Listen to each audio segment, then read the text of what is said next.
Good evening, everyone. Welcome to tonight's webinar, Partners in Success, Building TI Coding and Robotics Program at McAlester Public Schools. As we begin, just let me introduce myself. I'm Ruth. I'll be the host working in the background tonight. Thank you for being here. Hopefully you have some audio. If you have difficulties with your audio during tonight's event, you can go to the Communicate option at the top of your WebEx toolbar. At the top, maybe you can reconnect your audio broadcast.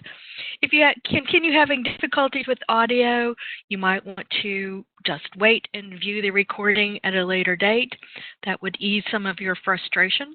This will be recorded and audio will be with it. But you can always try to reconnect. Usually that works pretty well.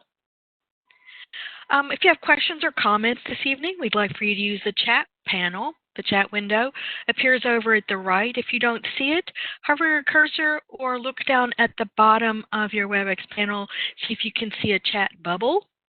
That might activate your chat screen over at the right. And when you use that, please send out the chat to all participants so everybody joining tonight can view your questions and comments. Let's give that a try now.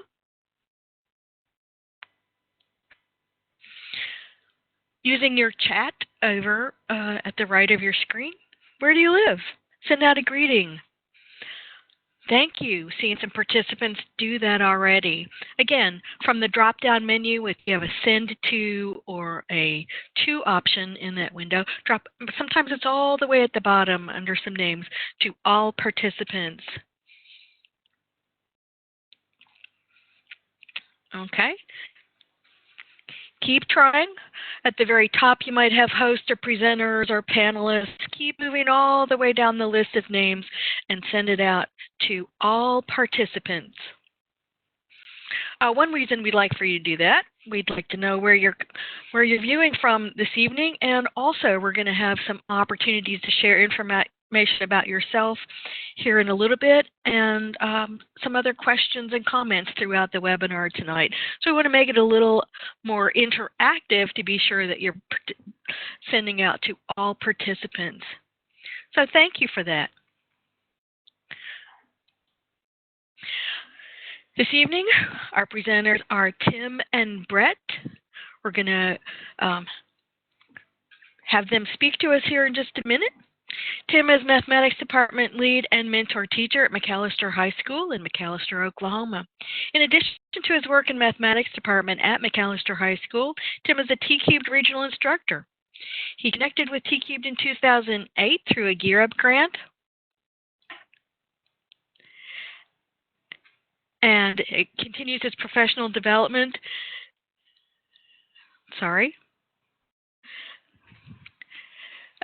For 24 years in various capacities, and he'll have an opportunity to tell us more about that. Tim was recently named as, that was just this week in fact, McAlester Public Schools 2020 Teacher of the Year. Congratulations, Tim. Tim, are you there? Let's check the audio, see if it's working. I'm here, Ruth. Can you hear me? I can hear you. Great. Welcome, Tim, and again, congratulations. Thank you. I didn't know you'd snuck that in on me. I'm pretty sneaky. Joining Tim tonight is going to be Brett. On your screen, you can see Brett. He's Aeronautical Engineering and Robotics STEM instructor, also at McAlester High School. Brett is in his 6th year of teaching, all at McAlester High School. For the first 5 years of his career, he taught a wide range of math subjects spanning 7th grade to math of finance. This year, Brett has moved over to the STEM department, where there was an aeronautical engineering and robotics program started, for which he is the instructor. All of these were made possible because the inspiration and training gained through his work with TI. Brett, welcome. Thanks for having me. We're so glad you're here, and I'm going to let you all just be the talkers now. Okay. Hopefully now, there I'm talking again, the participants are familiar with the chat panel. So we've set out that chat prompt And over to you. I'm finding Tim. All right. Okay. Are you passing me the ball, Ruth? You are. Yes, I am. Thank you. And welcome, everyone. We are really excited to be here with you for this evening of talking about the work that we've been doing here in Oklahoma. Excuse me. To get started, we would like to know something about who you are and what your roles are back in your home schools. If you would, type in the chat panel or in the chat box.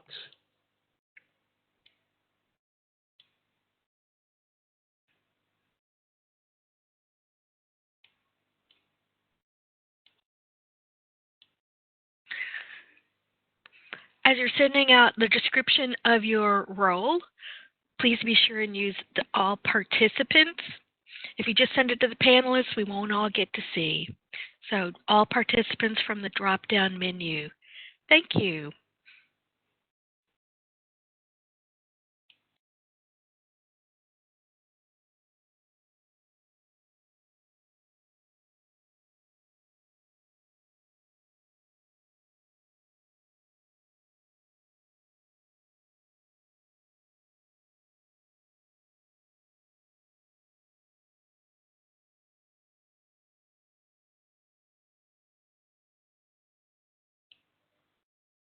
I noticed Angela Irwin from Rakan, Oklahoma. She was here to compete with us last year. Really excited to see her. We're excited about this webinar. We're excited to give you guys an opportunity to see kind of what we did and how we made this happen. As Tim mentioned, this is the top of the flyer. You're going to see a series of pictures from our actual event last year. Some kids that are working, some kids that are getting their hands on the rover maybe for the first time or the first couple of times.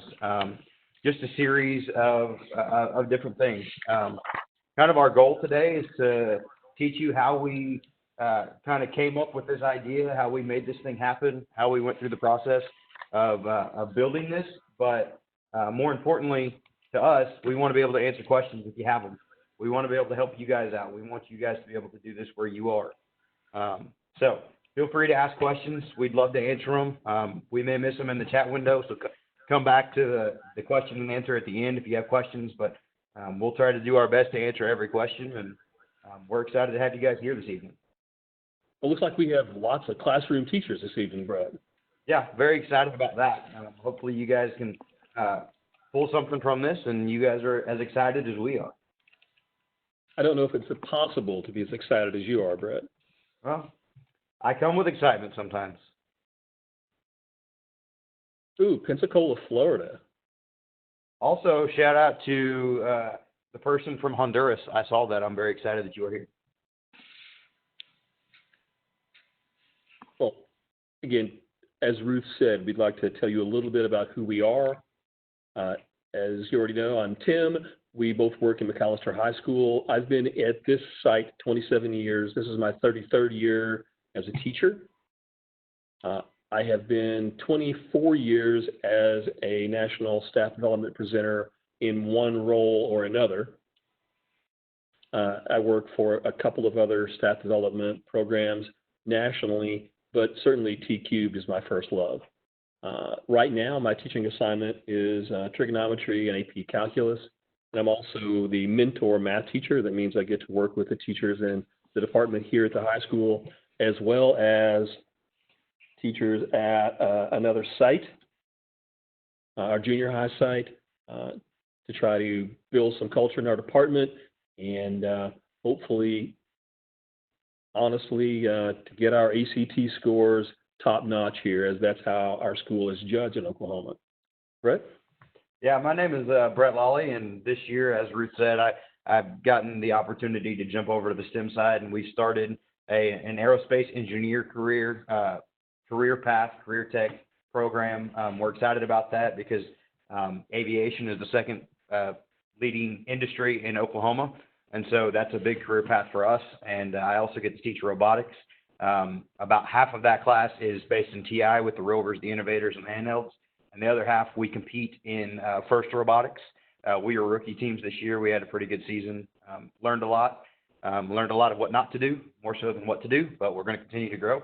I've been teaching here at McAlester High School for 6 years.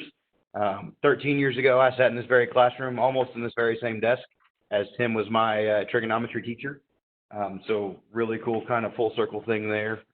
And, you know, really excited to get to work with Tim on this and these projects, as, you know, he's been a mentor of mine for a lot of years. And just another shout out to him for being named Teacher of the Year this year. But very well deserved, although he'll never say that. He deserved every bit of that and much more. So. Well, I'm just glad I got to take you to Rays, boy. That's all I can say. All right, so our journey with TI. It's rather how we got to this place. As Ruth mentioned, I jumped on board with TI in 2008 in this current role, although for me, I've been a TI user for, well, most of my life. I was showing Brett just yesterday my original TI-30 with a 9-volt battery in it and the red LED display.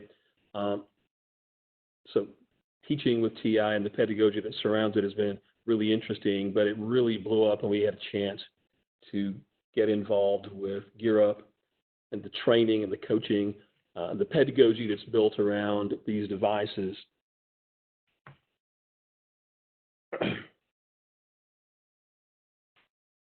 As you see on the slide, we actually got our equipment in 2012. I first got to attend an international conference in 2016 in Orlando. We really came away from that inspired, came back, applied for TLC. Brett and I first got to present at the international conference in 2018 in San Antonio.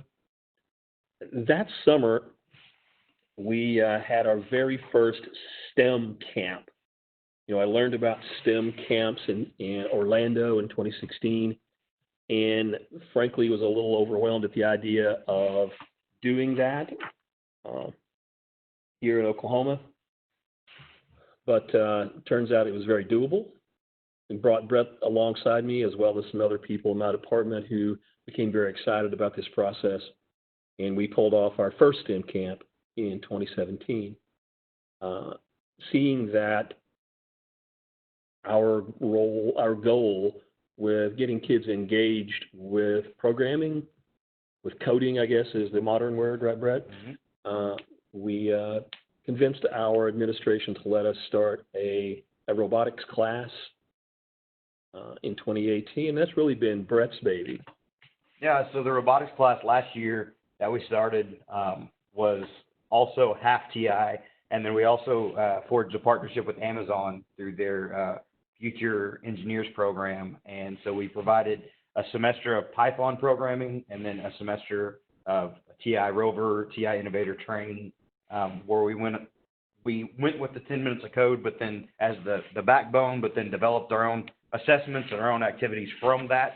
And we were really excited to see the things that our kids did with the rovers and the things that they created. And then, as Tim mentioned, we presented in San Antonio, we presented in Baltimore. We're getting ready to present this year in Dallas. And then in 2019, in April last spring, we started the Rover Challenge, which is kind of what we're talking about today. And then this year, we partnered with the Aircraft Owners and Pilots Association, and we started an aeronautical engineering class to kind of tap into that STEM, to that engineering piece. So that's kind of been our journey. It's been a long journey, and I just want to encourage you with this. My journey, I've been a TI user my entire life, but my journey on this development side, on this STEM side, the development with all of these projects, I really fell in love with TI about 2 or 3 years ago. I was hesitant at first. As a first or second year teacher, I was coaching a bunch of varsity sports, and then there was just, I was hesitant to use it. And once I started using it, I fell in love. And the reason I tell you that story is this. Tim has been using it for 24 years. I've been using it for 2 or 3. And so we want to encourage you all that wherever you are on your walk, wherever you are on your journey, the things that we're doing are possible in your school. So let's get into our journey. So why do we do this? I mean, who really wants to host a TI Rover Challenge? Well, we realized that our Gear Up grant was coming to a close. the cadre that we developed in our Gear Up grant training program with TI had become pretty close. We'd been together, well, some of them had been together for, I guess, 7 years. The teachers that taught 7th grade, the Gear Up grant advanced with that cadre of students. So teachers that started with 7th graders had been in the grant for a long time. I was rather a Johnny-come-lately as I taught juniors in that grant. So I was only in it for a couple of years. But we realized that once that grant ran out, those training sessions and those times that we got to meet together were about to come to an end. We also were lucky enough to be amongst the first in the country to get through this grant, the innovators first and then rovers in the first few months that they were available in the marketplace. Unfortunately, our training and grant ran out about the same time. We realized that we had a lot of equipment sitting around in closets, and teachers didn't really know well what to do with them. So we really wanted to build a program, and certainly our rationale was to draw teachers into engaging with the technology. Of course, math teachers felt that they needed a reason to use this technology apart from just a pretty shiny toy to play with. So we came up with the idea, hey, let's bring everybody together and have them compete, give them a chance to be on stage and show the other folks around well, we first started thinking our school district, but eventually started thinking Southeast Oklahoma, what their students could do. We found that students needed a place to belong. We knew that there were some kids who had interest in coding or had interest in technology, maybe weren't the traditional band student or athlete or student council member or whatever students do at school, but needed a place to fit in. And we found those students in that STEM camp and in our initial attempts at robotics classes. And we found that they love their life. Yeah, and so given all that Gear Up and TI had done for us, we felt like it was our responsibility to live out the T-Cubed mission. We wanted to give people the opportunity to be empowered and to feel like they had a place and to grow with technology, to grow with coding, to grow with mathematical concepts. And one thing that was big for us was as we develop challenges that could be used in the classroom as well, and to find an academic piece, not just a, hey, let's go have fun and do this, to develop an academic piece and then use this as a springboard to help develop academic pieces in all of our classes. And that's one of the things that we're kind of working on this year is developing those projects, which was the genesis of that idea was in coming up with this Innovator Rover Challenge.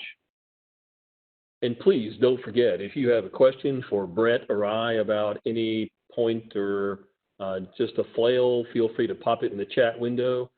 Brett or I or Ruth are monitoring those, so feel free to ask questions at any time. We are certainly flexible and open to who you are and what you need out of this experience. So that was sort of the rough why. Let's get into the how. What are the nuts and bolts of pulling off a TI Rover Innovator Challenge at your school or in your district or in your region? So one thing that we felt like was very, very important was to go to our administration first. We wanted them to catch the vision. We wanted to cast a broad vision on what we wanted to do, and we wanted them to catch the vision on what our goals were, not just for this, but how this was going to springboard us into projects and springboard us into coding and computer science and how we could implement it in the classroom and flipping the classroom and all of those things. So we went first for the administration. We talked to our superintendent. He was all about it. We talked to multiple people in central office, our technology director. They were all about it. They were excited to be a part of it. Our school board, one cool thing about our school board, they all showed up to be judges for our event because they were so excited about what we were doing. We talked to TI coaches. We talked to our Gear Up staff. We talked to basically all the resources that we had in our cadre.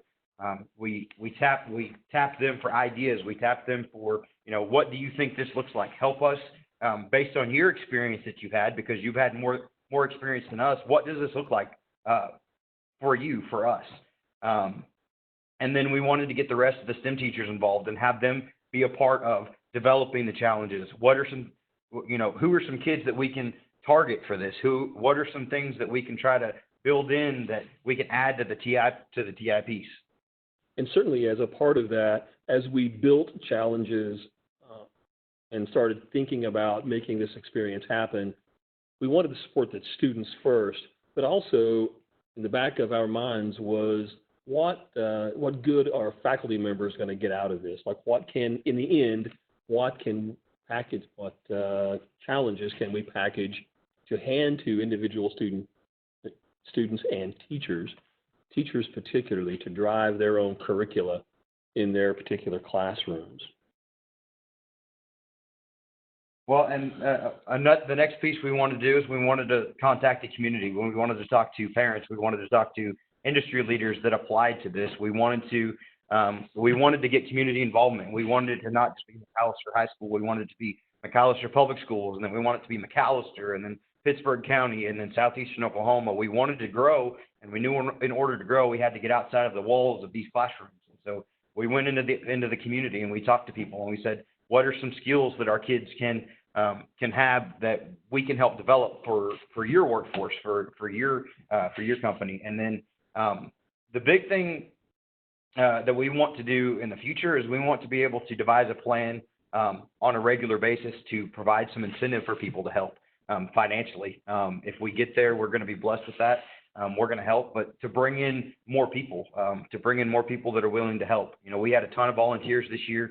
And we were blessed with that, but we want to get as many as we can, because our goal is to get this thing to explode, and eventually we're going to run out of volunteers, and we're going to have to find more bodies somehow.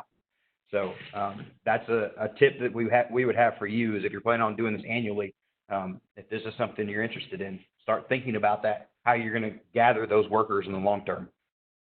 We certainly were pleasantly surprised about the number of people who agreed to show up and help in some form or fashion, whether it was with, food for a hospitality room for the coaches that had brought students to our competition, or to help us judge, or just to help us set up or get tables together, or sweep up after.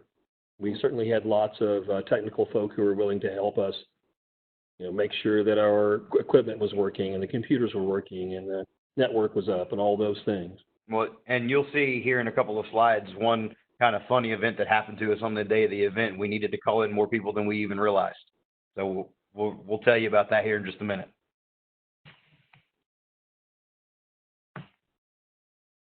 So preparing for the competition, we kind of made up teams. And so our hardware team, their job was basically to make sure that every team got the necessary equipment. We wanted to make sure all the devices were updated. And one quick piece of advice, make sure all of your devices were updated. I was in charge of that, and I forgot to update the newest sketch on the innovators that allowed our kids to code with just typing in the note instead of the frequency for the music. And we had a couple of kids that were very good at that skill, but they couldn't do it because I had not updated the sketch. And so that was one of our kind of mini failures. And they were a little disgruntled because they, had to go the old way instead of the new way. So make sure you're updated with that, and then make sure all your devices are in working order and that you have all the necessary cables and everything's fully charged. That's incredibly important. Start off fully charged. Well, we're saying that because at 6 a.m. on the morning of our competition, we rolled up to McAlester High School in pouring rain to unload our equipment and discovered that there was no power. We were about to host a technology conference, and someone had run into a power pole feeding our part of town, and there was no electricity. Which was extremely nerve-wracking, as you can imagine. And we ended up calling in multiple people that worked on the electricity. We called in some resources with them, and they ended up getting power back pretty quickly, luckily, before we started. But we were scrambling our setup and our registration, and we were basically doing everything by the lights of our phone, which was nerve-wracking, but it was a good experience. It was a good learning experience. And we were lucky to have had everything fully charged, but you just never know when things like that are going to happen. We didn't want to call off the event. So that's a big piece, to make sure everything's fully charged and ready to go. We were fortunate that the evening before, the National Honor Society had their induction in the same space, and they left lots of candles around. So we actually set up our technology conference by candlelight that morning. Absolutely. What an auspicious beginning, Brad.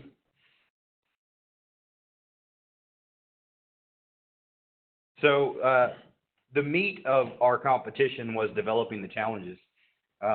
And so what we did is we started with the 10 minutes of code, and we talked to our coaches. We talked to the TI people that worked with this stuff. We talked to Harshal. We talked to Dave Santucci. We talked to the guys at TI that developed this stuff, that developed these activities.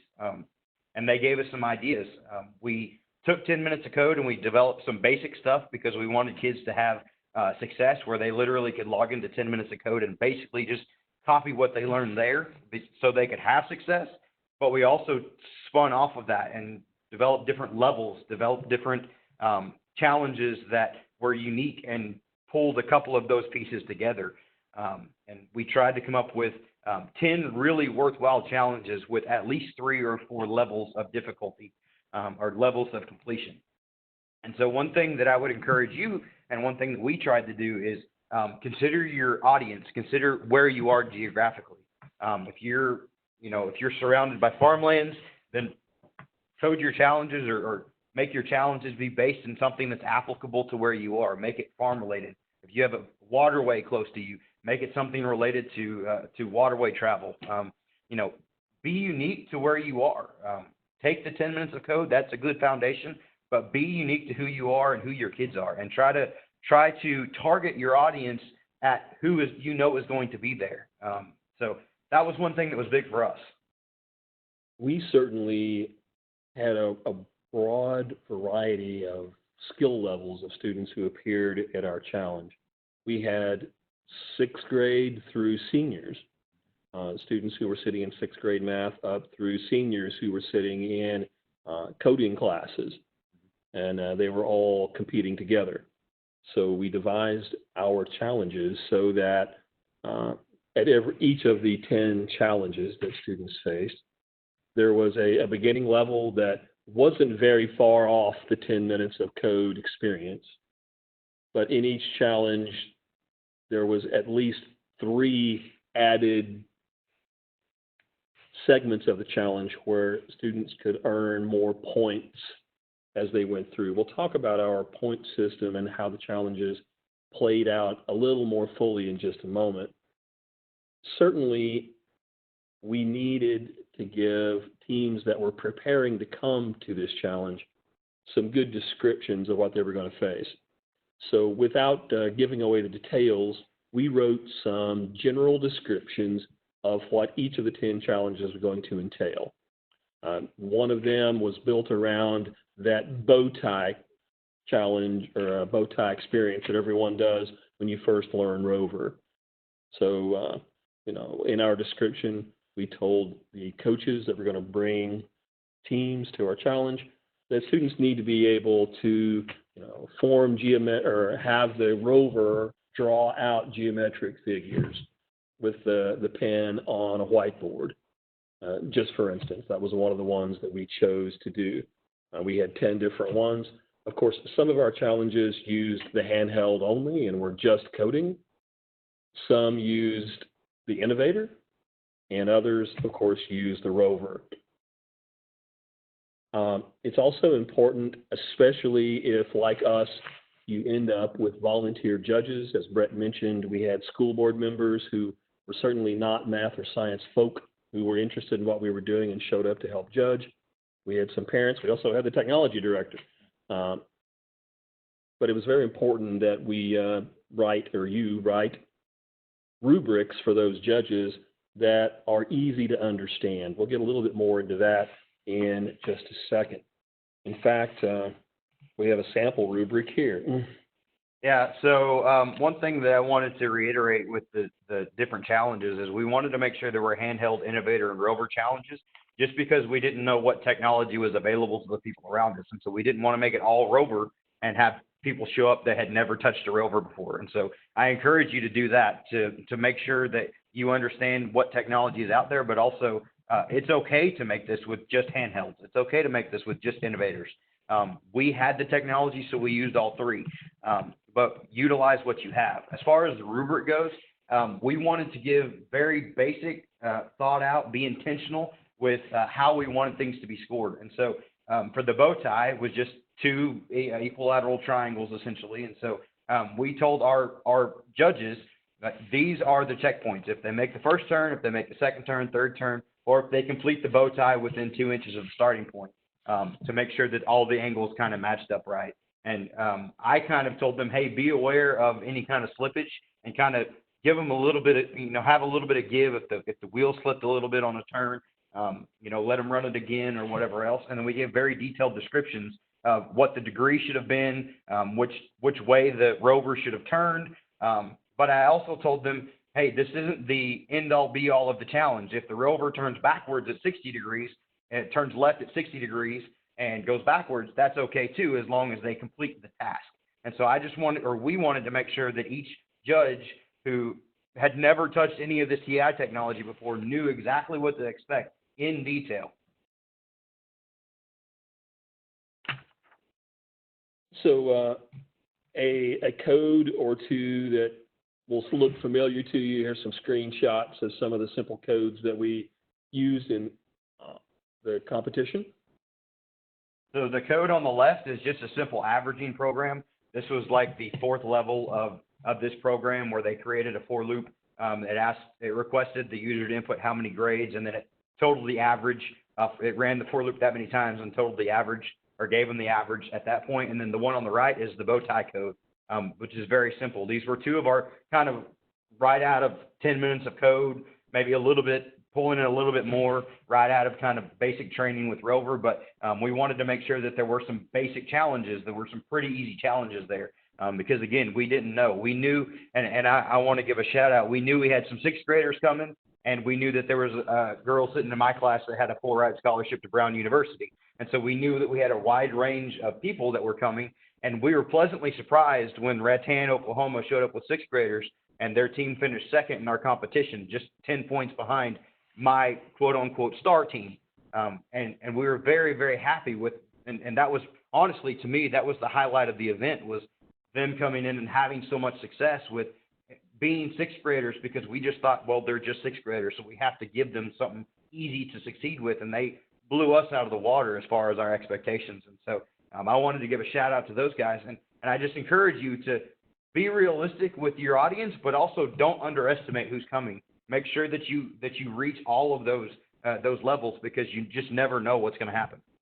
Well, certainly we discovered, and one of the things we'd like to do different next year, not that we were unsuccessful with this before, but to put some depth in the challenges you write, so that they are low floor, high ceiling, truly low floor, high ceiling kinds of questions, so that they were accessible to every sixth grader in the room, but even the kid that ended up at Brown had to scratch her head a little bit to get all of the points out of every challenge.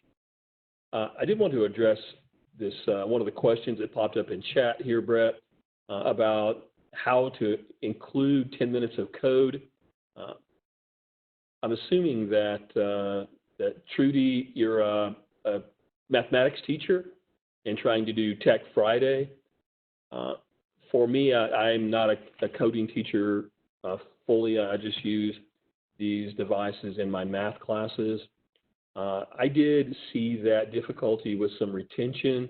So one of the ways I fixed that is I did use a bigger block of time, those 10 minutes of code kinds of things, exactly like you did with a Tech Friday. But I started throwing in some simpler pieces, like just spend 2 or 3 minutes at the beginning of class debugging a simple code. So I would write a code with a bug that didn't quite work right, and ask students to spend 2 or 3 minutes figuring out what was wrong. That certainly gave them a chance to stay a little more in contact with those skills.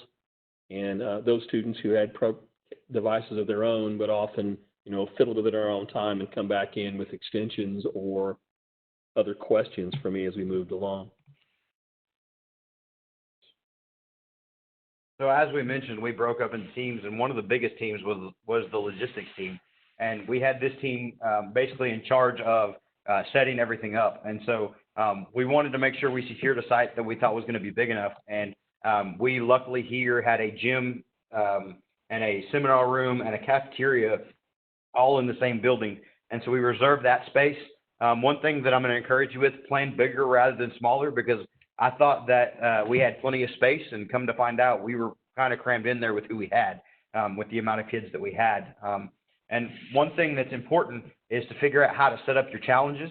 You need to make sure you arrange your furniture as necessary. And so the next slide that we'll get to here in just a minute, and this was something that Tim can speak to, we made sure that we had tables that Tim built tables that had bumpers on them so the rovers didn't fall off. Now, you don't have to have that. You can do that on the floor. You can do every challenge on the floor, but we wanted to make sure we had something at eye level so it was just easier to use. And so just be mindful of where the rover is going to drive. And we wanted to make sure that that competition space where they're actually testing and getting points was separate from their actual workspace. So that way they had a safe space to go and they could fail and work and work through their failure and find another solution and just try it over and over. And the picture there is actually in the workspace where we set up some kind of dummy challenges where we set up a smaller or the same version of the same challenge and let them practice there before they went into the challenge area. So Tim, do you want to talk about the tables? Sure. In fact, I think there was a picture of a table coming up here in a second. Yeah, we put these competition tables together. The bottom is just bathboard that would allow the rover, as you see here on the left, to have a dry marker in it and draw, or you can take things down. It was just important that our judges be comfortable, be able to either sit or stand, not have to get down on the floor on their hands and knees to judge the competitions, especially the rover ones. Of course, the handheld competitions and the innovator competitions, that's table level. That was not a big problem. But the rover ones, we really wanted to have something that was a little easier on our adult judges, as well as on our equipment. You need to go forward here. So a couple of other things that we wanted to point out. Make sure that you have rules and regulations planned out for your competition procedures, and know that you're going to change some of that in the day of, because you can't think of everything, and we realize that. We provided the coach to these procedures and kind of the rules of the event prior to the teams arriving. We provided that to the coaches, but we also made sure we reviewed all of that with the students. We had them all together and said, here are your expectations. Here are kind of the rules. Here are the regulations. Here are the limitations. You can stay in these areas. Here's the setup. And we wanted to be very clear on what we expected. And as we mentioned earlier, we showed up that morning with no power. So make sure you plan for contingencies. If things come up, you can't foresee everything. We never dreamed in a million years we would show up and the light switch wouldn't turn on. But plan for what you can foresee. That doesn't mean that you have to go overboard and plan for everything, but do the best you can to plan for as much as you can. Because if you put the time and effort into these events that we did, we know that you're going to want that event to take off and you're going to want that event to happen. So make sure that you plan for those, for everything that could possibly come up, and be ready to make that event happen. Be ready to be flexible. So again, on a quick overview, students arrived, they registered, we checked them out equipment, they went into a seminar room that we have here at McAlester High School. We gave them directions, kind of walked them through the space, showed them where the challenges would be. That was in a gym adjacent to the seminar room. We walked them by, introduced the judges, handed them the challenges. Our challenges, as we mentioned before, there were 10. Each challenge, as you might have seen on a previous slide, had point values depending on how much of the challenge the students were able to finish. Our teams were limited to 3 students. So we had a couple of schools that brought multiple teams, a few schools that brought a handful, and maybe one that just brought 1 team. In terms of planning for contingencies, honestly, in the registration process, we were hoping to get 6 teams, and we ended up with almost 30 teams. Mm-hmm. That was a last-minute scramble for us to make sure we had enough equipment and enough space for everyone to work. In the workspace that Brett mentioned, the one that's on the slide right now, that was in the seminar room. Coaches could work with their students on the challenges that we gave them. Made sure that the coaches could coach but not touch. Students had a chance to dry run each of the challenges before they walked in to see a judge. We'll talk a little bit about that judging process right now, I think. Oh, advertising first. Sorry. So what we wanted to do is we tried to cast the net wide, and we wanted to make sure as many people in our cadre, there's quite a few schools involved in our Gear Up cadre, and as many people in this area knew about this opportunity. And like Tim said, we didn't know, we did a pre-registration, but even then we didn't know what to expect.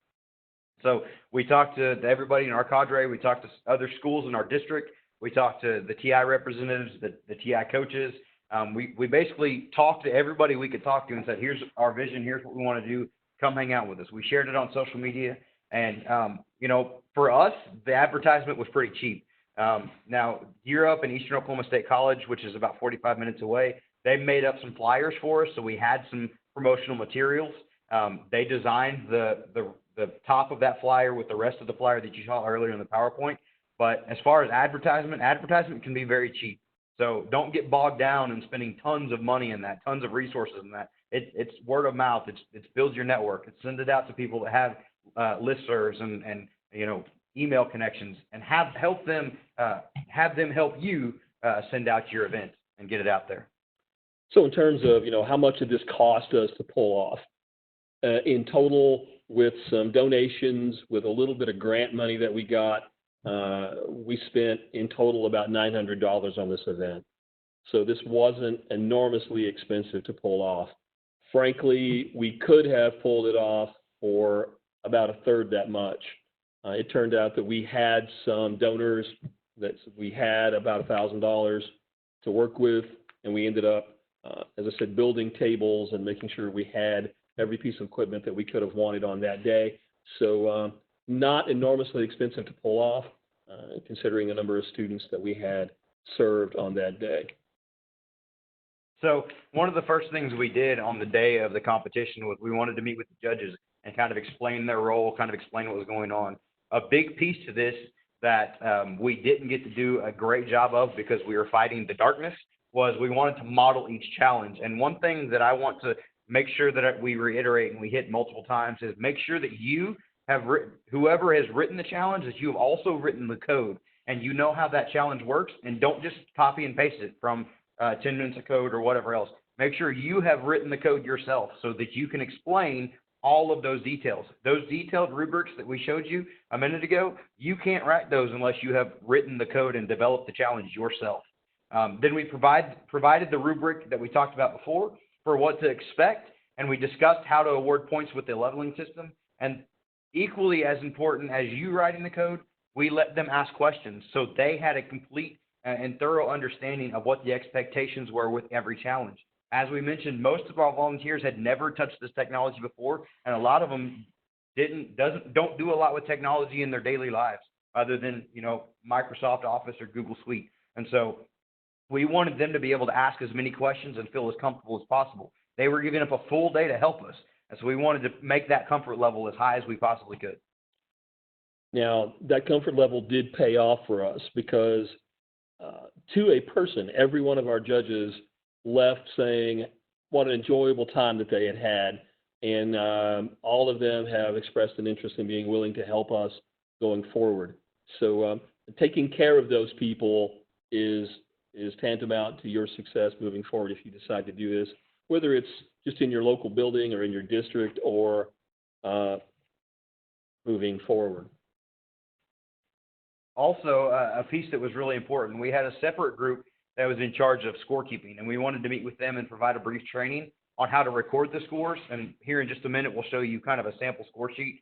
We wanted to talk through what each one of those boxes meant, how we were going to score points, how we would successfully award those points. We wanted to talk about how the points were totaled cumulatively. We wanted to utilize the volunteers that served as runners. Our scoring table was in a separate room, kind of away from all of the action. So basically, so kids didn't just kind of keep coming up and say, hey, where are we at? What are we at? Where, are we in first? Are we in second? Where are we at? And so we wanted that to be separate. We wanted kids to focus on the coding and focus on the challenges and not focus on the finish. And so we had a series of runners that would kind of walk around and talk to the judges and get what scores they recorded. And we would have the judges, it was simple for us. We gave them a stack of Post-it notes and said, write the team number and the challenge and what level they completed. And then we had our scorekeepers keep a spreadsheet with all of those scores. And so the runners would walk around and gather those Post-it notes, run them to our score table, and the score table would keep all of that kind of a running total of everything. I would encourage that to be where you focus some more of your more of your volunteers than you think. Last year we had one or two, I think we had two people working on it, and at times they were very, very bogged down with the number of scores they had to enter. So I would say, for me, I would say the ratio needs to be like one person for every 5 to 6 teams if you can swing that, because there's a lot that goes into that, and there's a lot of making sure those things are accurate. And then we did placing based on natural breaks. I was a coach, so I did not get to be a part of that process. Tim was in charge of that process, so I'll let him speak to that. So as teams accrued points, they accrued points by attempting challenges. Again, they would practice in the workspace. They would take their device in to be judged, and the judge would assign them score based on that particular event. We did allow teams to try challenges multiple times, and that the scorekeepers kept track of the points that they accrued as they moved forward. But each team's points were kept on a spreadsheet. Since we ended up with such a wide age range and level of sophistication in terms of their math and coding, we opted to do 3 levels of prizes. We had a beginner, an intermediate, and an advanced trophy or group. The way we opted to do that was to look at the number of points accrued, sort of look for natural breaks in the breakdown. We listed the number of points each team accrued from smallest to greatest and roughly divided those up, again, looking for natural breaks in the scores and awarding, a beginner group that had a low number of points, a intermediate group, and of course an advanced group. We also realized fairly late in the game that we'd probably need a tiebreaker, so we devised a couple of pretty challenging challenges, and we ended up having to use one of them to break a tie for the advanced group. So those students could go and do those. We had a group of students that finished all the challenges, but were concerned that they weren't going to win. So they went to the advanced challenge and got to spend a good bit of time. And I believe that one team had success completing the most advanced challenge that they attempted. And we made them complete all of our tasks before we let them go to the advanced tasks. The tiebreaker was in the event that we had multiple teams finish all 10 events. And so this was a sample of the score sheet. This is just a snip of the spreadsheet that we had. Each team had their own little area, and the judges would go in and they had kind of a cheat sheet on how many points there were. And so they would go in and say, all right, so level 1, level 2, level 3. And so they would say level 3 was worth 60 points. I put in 60 there. And so they could come back and try it as many times as they wanted to. And if they got 60 the first time and came back and got 80 the second time, then they'd go in and just change that to 80, and it kept the running total. And it's really easy to do on a spreadsheet. So again, setting up the competition space, we've talked about this already. It's important that students work in the work area and test in the test area. We found out it kept down the chaos for the judges, and also on challenges where the team didn't necessarily know what they were going to face until they walked in. It was important that they not be observing other teams to see the initial setup, say for a challenge where they had to write code to find the area of a circle, a square, or a rectangle. They didn't know what they were going to face until they walked in. They had to hand their device to a judge and identify the code had to identify what shape it was and then put in the dimensions, for instance. That was just a sample one we talked about. The thing I'd like to mention here before we move on, it's important that you have some monitors in both spaces that are familiar enough to facilitate student thinking without giving away the challenge. So probably your staff that's most familiar with the challenges needs to be just walking around in both areas and be able to deal with those students in that way. Lastly, and not just the students, but they can help also with the judges that struggle. If a code is just almost right, but not quite. They can help say, hey, this is what they did, or they're really close on this. And so we kind of made a little bit of a joke about distributing and collecting equipment by saying, don't do what we did. And the reason we said that is because our distribution of equipment took about an hour of challenge time. We were not prepared. We had the right amount of stuff. We had everything charged correctly. But what we decided to do was, after we cut them loose at the start of the time, we said, all right, team 1, come get your stuff. Team 2, come get your stuff. And as we thought we were going to have 5 or 6 teams, so we thought that way wouldn't have been that big of a deal. And when 30 teams showed up, that took quite a bit of time. And so don't do that. Don't wait till they get there. What we've decided to do this year, a little bit different, is we're going to set up stations with all of the necessary equipment. And so we're just going to assign team numbers and say, you are team 1, go to your station. You are team 2, go to your station. And so that just cuts down on a lot of time. And we wasted a good at least 45 minutes, maybe an hour of challenge time, just handing stuff out. Certainly, we didn't address the time of our challenge. We started our challenge at students began checking in at 9 a.m., and we ran our challenge until 2 p.m. So it was the biggest part of a school day. And we had a 1-hour lunch break where we made everybody drop their stuff and walk out. We wanted them to have a brain break, eat something, come back. You can think about it, talk about it, but you can't hold on to your stuff. They had a 1-hour brain break there. So we're coming to the end of our time. Anybody have any particular questions on stuff that we have glossed over too quickly, or that we just left out altogether? And if you're thinking about that, I'm sure that some of the questions you may have is, what exactly did our challenges look like?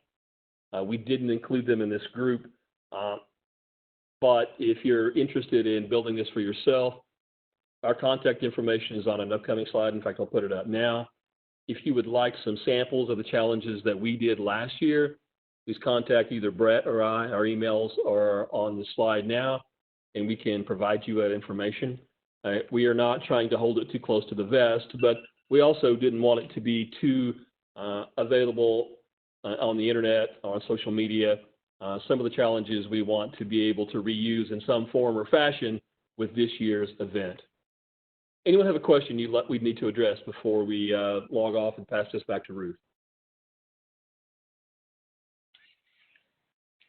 Tim, I see a question popped up over in the chat. I don't know if it's something that you've already covered. Oh, there, I see the answer is going out. Yep, Brett, the question was about time caps for the challenges. To be specific, we wanted our participants to have an opportunity to have success. We didn't necessarily say, you have 10 minutes to complete this challenge. There weren't any time regulations on individual challenges. There was, you can work from 10 to 12, and then from 1 to 2, or I think it was 9 to 11, and 1 to 2:30 or something. Like, I don't remember exactly what our schedule was, but we told them that was the time you had to work. So there wasn't any individual time caps for the challenges, just an overall schedule. And every challenge, students could repeat as many times as they wanted to try to get whatever points that they could out of that challenge. But they were given a specific amount of time to work on the 10 challenges, and once time had expired, everybody had to drop their rover, well, not drop their rover, but stop working at that point, and we tallied up the points and awarded the trophies. And one other thing I want to mention, as far as the when they went in, some of the bonus points that they could get, some of the most points they could get on 1 or 2 of the challenges, maybe 3, was completing it the first time. So we had a couple of challenges that used the color sensor on the rover, and we wanted that to be able to work the first time.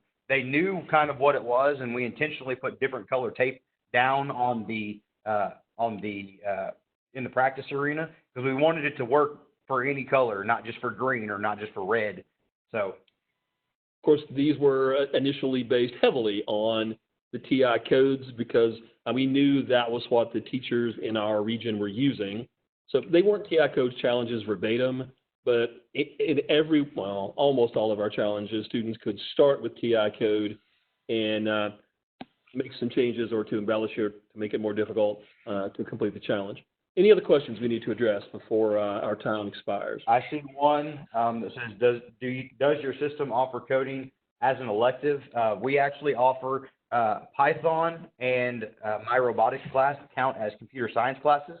so they're not necessarily electives. My aerospace engineering class currently is an elective class, and then we also have the opportunity to offer a Java class that would count as a computer science class as well. And then we offer Computer Science 1 and Computer Science 2 through code.org, which also count as computer science classes. And we offer Computer Applications 1 and 2 that count as computer science classes. So everything except for the computer applications classes have a heavy coding piece in it. And a lot of our math teachers, a handful of our math teachers also do some coding activities in their classrooms as bell ringers or kind of warm-up activities or whatever. But certainly there were plenty of teams that showed up that were from schools that did not have coding as an elective, that they were doing some coding in math or science courses, and were able to come to our competition and be successful.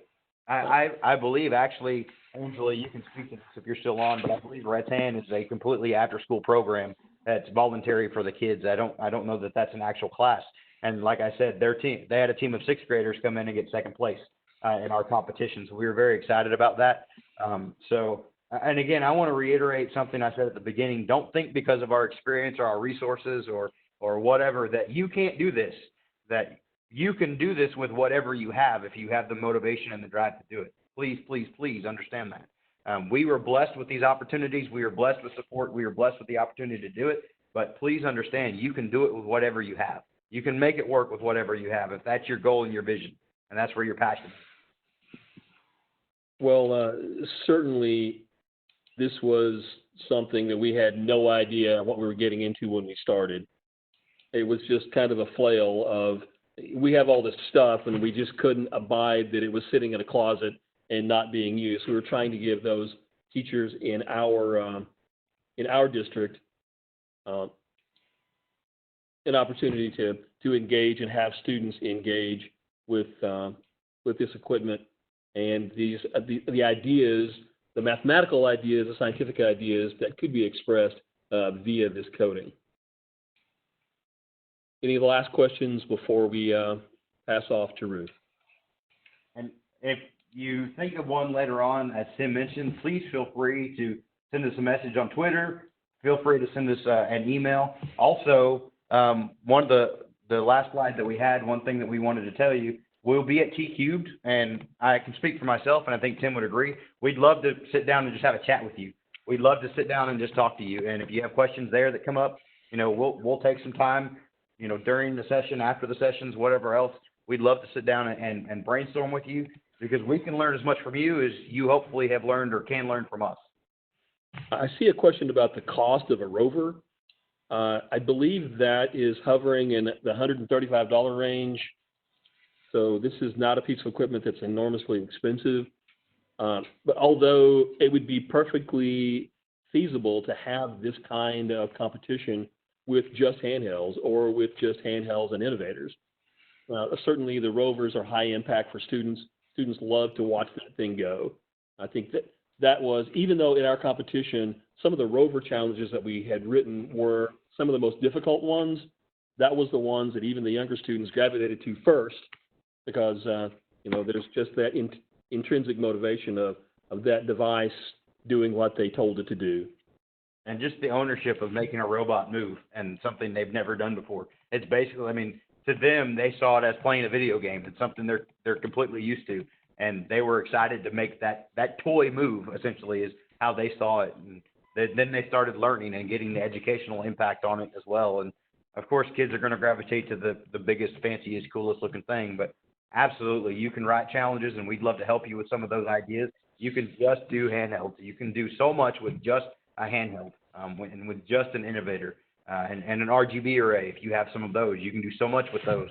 So please, please, please do not be discouraged when you hear us talk about what the resources that we have. Please understand that this can be something that you do. The question of, I've never used a rover, education.ti.com, 10 minutes of code.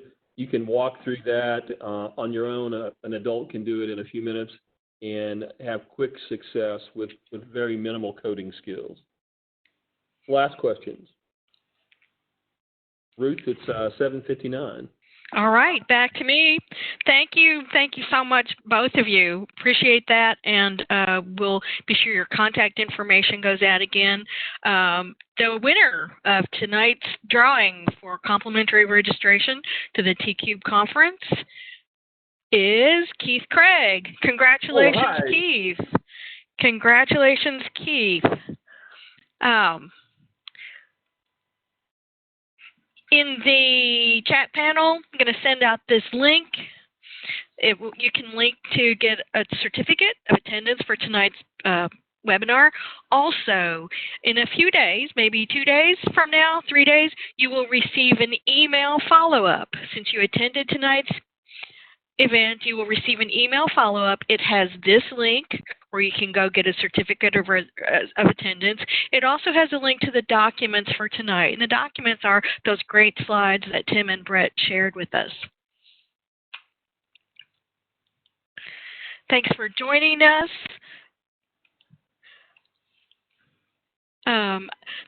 Coming up on Tuesday, another of the T-Cube webinars.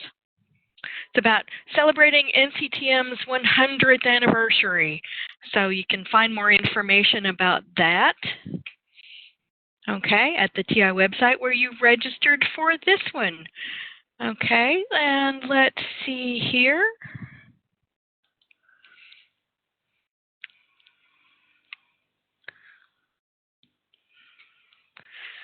Not sure what's going on right now. I was going to try and share with you the site that would link you to some resources, but you will get that information.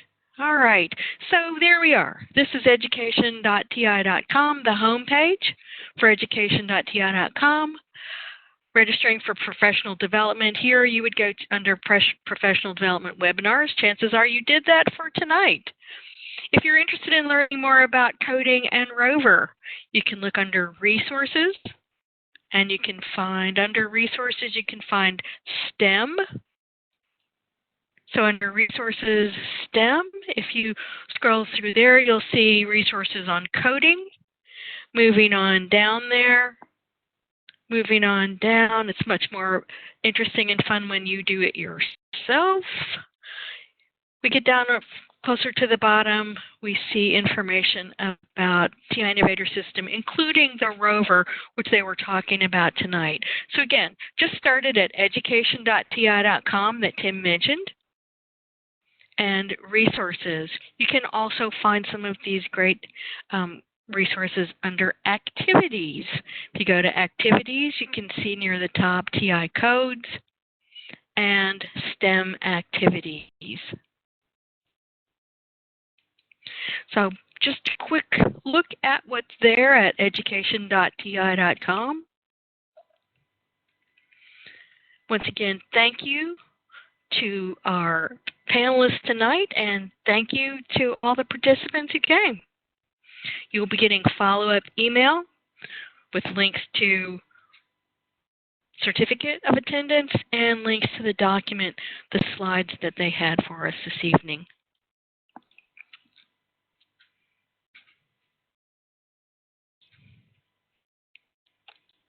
Thank you, everybody. Thank you, everyone. Thanks, Ruth. Thank you all.